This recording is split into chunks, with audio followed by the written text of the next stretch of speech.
Our first talk is Temporal Logical Recursion, given by Martin Lange. Okay, you have 15 minutes, please. Okay, thank you. So this is joint work with Florian Bruse, who's also hiding somewhere here in the audience. So I assume you're all so vaguely familiar with temporal logics like CTL, LTL, etc. So I've drawn a little picture here, how they relate in terms of expressive power. Also, there's this full branching time temporal logic CTL star, and then this modal mu calculus where you define properties using fixed points and modal operators. And I've also put PDL there, propositional dynamic logic, because so it's quite convenient any moment. So the thing is, so these are all, in terms of expressive power, quite weak from a particular point of view, because they can only define regular properties. Okay, and so for a while I've been very interested in defining or creating languages which can, with expressive power beyond this. Okay, and there are also reasons for doing so. There are sort of special applications where you do need expressive power beyond regularity. So by now there are a few proposals for languages that sort of fall into the same category, being sort of modal fixed point logics or temporal logics and more generally, which have higher expressive power. So for instance, there is this so PDL over context-free languages, where you can say things like, well, so there is a path of the form a to the n, b to the n that ends in some state satisfying Q. Okay, I mean, this is clearly not regular.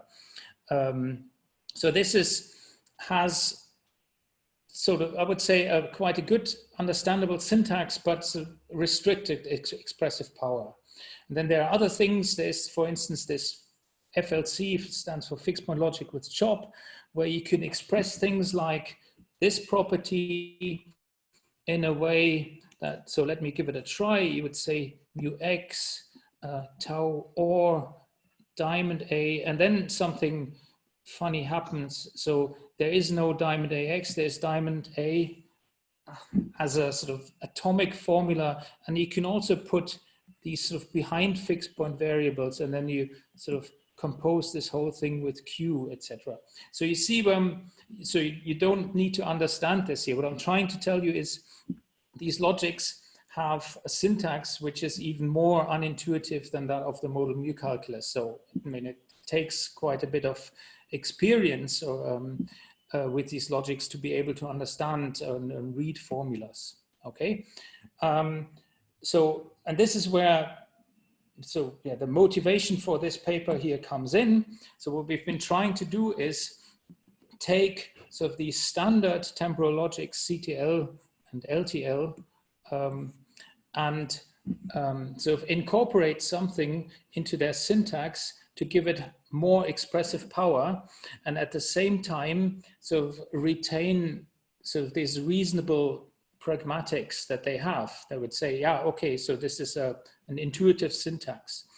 And what we've come up with as a proposal is to add sort of a single operator, a so-called recursion operator, which I'm going to show you in a moment, resulting in two logics called, let's say, recursive CTL and recursive LTL that happen to sit there in this hierarchy of temporal logic. So you see, you gain quite a lot of expressive power here. Just a sort of comment, it looks a little bit like we were aiming for these positions there, but it's just what it ended up with, right? So we added this operator and then looked at the expressive power, and turns out this is where they're sitting. Okay, so how does this operator work? So we're going to do this for CTL, and then this whole thing for LTL works in exactly the same way. So you take the syntax of CTL, so a propositional logic with these modal operators EX and these temporal operators E until, and then you extend it in the following way. So we have two kinds of variables. So the first ones here so written in so little, as a little x here is like just a propositional variable, like, you know, from monadic second order logic or model mu calculus. And you see, so this is basically the crucial point here. So we say we can also apply a formula of a sort of new kind to a couple of CTL formulas. And this formula of a new kind here can either be, well, it should be a sort of a recursive formula. Okay, so this is here the recursive operator that I've mentioned before. There you say, we're defining something new by saying, well, there is some sort of recursion going on with a recursion anchor F. And what's happening here is we're taking sort of properties x1 to xk and returning a new property. Okay, and this whole thing can be defined recursively. That's why this F can sort of occur in there again. Yeah? So, I mean, this is quite abstract, and we're going to look at some examples in a moment. You see, so if you have, I mean, we have the whole of CTL in there, so we can use all the abbreviations that we have in CTL, saying, you know, on all states reachable, or there is some state reachable, etc. So then you need to do a little bit more work with this, because the syntax is actually not very well defined in this respect here with this context-free grammar, because you can actually write down nonsense in this syntax. And so what you need then is a little, it's like a little type check which eliminates the nonsense. So for instance, you could say things like, well, you know, I'm going to define something recursively by saying I'll take X and Y, and in the end I only take one thing rather than two. Okay, this is obviously nonsense, right? So if something expects two arguments, then it should be given two arguments. So you can imagine that this little type, well, a little type system is sufficient to filter these things out. The other thing that is needed to give proper semantics is also that the recursion operator is sort of, so yeah, is given something that's monotonic in the recursion anchor. Otherwise, we can't give it proper semantics. And again, this is also not too difficult. I mean, it's done in the paper in detail. And here you just have to believe me that there is a way of seeing whether such a formula is monotonic or not in its recursion anchor. Okay, so this gives us the notion of a well-formed formula. And so all the formulas you see from now on are going to be well-formed. Yeah. Okay, so as I said before, you can do the whole thing with LTL as well, and you just drop the path quantifiers and you get recursive LTL. Okay. So the next thing to do then would be to define a semantics. I'm just going to quickly sketch how this is done without going too far into the details. The idea is that, you see, what a CTL formula is really just a predicate, in the sense that a formula denotes a set of states in a transition system. And now these sort of additional special formulas that I've mentioned before, what they are in fact just predicate transformers. They take, in this case here, K predicates and turn it into a new predicate, turn them into a new predicate. Okay. And then, so luckily, so this thing here for any K forms a complete lattice. So what we can then do is we can sort of interpret this recursion operator simply as a least fixed point, as it is usually done in any kind of, you know, programming, semantics, etc. Yeah? Recursion is just least fixed points. So that means is possible to give these formulas semantics in a way that also is in line with what you normally expect. So for instance, least fixed point means that recursion can be unfolded, yeah, and so on. Just read it as you would normally read recursion. There's also the first result that sort of drops out of this immediately, namely that the model checking problem for recursive CTL is in exponential time. And the reason simply is that since the semantics is defined via these first order function lattices, you can use, and of course, sort of using the fixed point theory, you can use fixed point iteration to compute the semantics. And then all you need to do is you need to work out how high, what's the height of these lattices. And then you see, well, the whole thing works in exponential time. Yeah. So the price to pay here for this additional expressive power in terms of model checking is 1 exponential compared to ordinary CTL. Now let's have a look at one example. So what I'm going to do is, well, I'll help you pass this formula. For the moment, let's just see what's happening, what's written here. So basically, we're applying sort of a big recursive formula to 2 arguments, P and not P. And this sort of big recursive formula, what does it do? It says, well, you know, take 2 properties, X and Y, and return the property X and Y, or this whole thing apply to EXY, EXX and EXY. Okay, so the way to understand is exactly what I said earlier. I say, well, recursion can be unfolded. So let's unfold this. And what I wanted to do is I wanted to say, well, we're just identifying this big thing with its, so this big recursion formula with its recursion variable for the moment. That just makes things a little bit smaller to read here. Okay, so unfolding means, well, you know, we just plug in the arguments, P and not P for X and Y. And what we get is P and not P, or F of EXP, EX not P, okay? And then we can unfold this again, this F. And you see what it does is it starts with these 2 arguments, says, well, their conjunction, or plug EX in front of both of them and continue. So what we have is P or P and not P, or EXP and EX not P, or then the whole thing again with EX on top of both of them.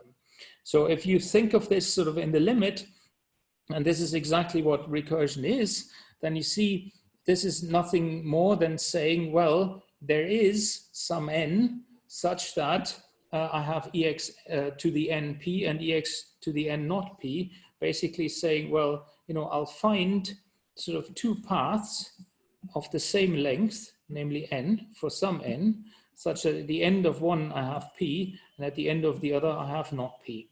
Okay. Now this... Martin, you have only a couple of minutes left, I'm sorry to say. Yeah, no problem. Don't have that many more slides. Okay. So there's also a consequence in this here, namely that immediately shows, and that might be a little bit surprising, that sort of recursive LTL can be reduced to recursive CTL in a satisfiability preserving way, because see, if you take the negation of this formula, then it says, well, if you look at any 2 paths, then you will never find a moment such that these 2 paths will disagree on the proposition P. Yeah? And equally, you can say on any proposition. So the negation of this formula basically says that all paths look exactly the same. I mean, that's the essence of integrating linear time into branching time. Okay. And this is why sort of it's fair to sort of focus on CTL here rather than LTL. Okay. Well, so but just quickly state a few more other results. So the one thing I've already shown you at the beginning, that this recursive CTL is quite high in terms of expressive power. It can sort of embed even these logic like this FLC, which I've mentioned in the beginning. And then a consequence from this is that the model checking is actually exponential time hard, and satisfiability checking is undecidable, unfortunately. Okay. And also, sorry, I have to rush through this a little bit. You can also look at some other examples here. And what you can do in this logic, you can basically do things like, as I've said at the beginning, you know, something like this, A to the N, B to the N, P, etc. And you can use this to show undecidability for the linear time case as well. Okay, so let me just quickly go to the to the interesting questions. So from here on, where are we? And so what have we done, right? So we have defined these extensions as a proposal to reach a temporal logic of high expressive power and possibly, let's say, acceptable pragmatics. I mean, the jury is out. People have to decide whether this is sort of better than these fixed point logics, etc. Okay, and what we've seen is that the complexities are okay. I mean, it's the price you just have to pay for expressive power in terms of model checking, and for satisfiability checking. Unfortunately, that's not really okay. I mean, it's undecidable. But what we've done in the paper is also we've shown that there is a decidable fragment, which of course is more than just the regular part. Yeah. So it really sort of extends decidability results known in this area here. And yeah, so what's left to do in the future? So we've just started thinking about what happens if you add CTL star, add recursion to CTL star. Can't tell you at the moment. My impression is, or if I had to guess, is that actually that doesn't give you any more expressive power than what we have here already. And of course, so we're not quite happy with the undecidability status here. So it would be great if we could find sort of more natural fragments that are decidable. Okay. So thank you, Martin. We have 3 minutes, I say, for questions, if there are any. You just have to unmute,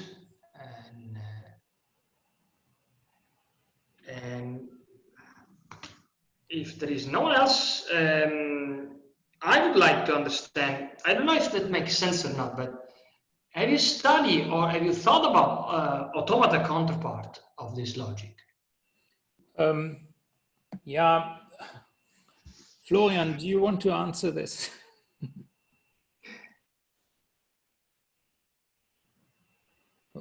Not sure whether he's probably trying to find the microphone button.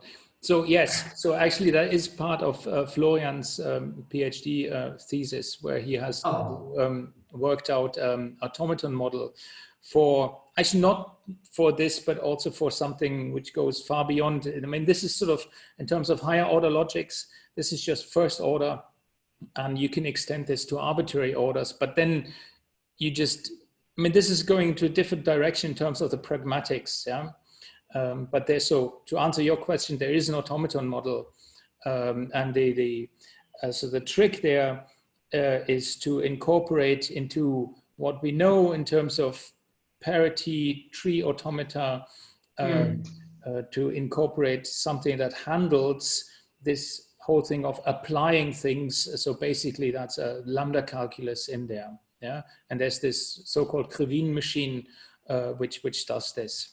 So it's, but it makes sense to think about an automata counterpart. Yeah, and things do get very complicated there. So the automaton model there is a lot less helpful than it is for the standard logics, where you can look at an automaton and see what's happening, and here it's just getting a lot more complex. Martin, I think that Florian now is able to speak. Okay. Yeah, nothing to add. It's complicated.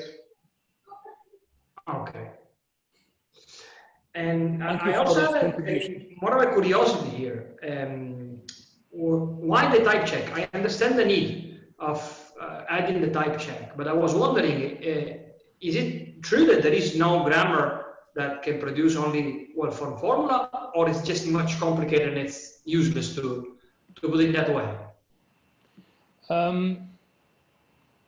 I think you could probably give a context-free grammar for the syntax, but it wouldn't be that nice. I mean,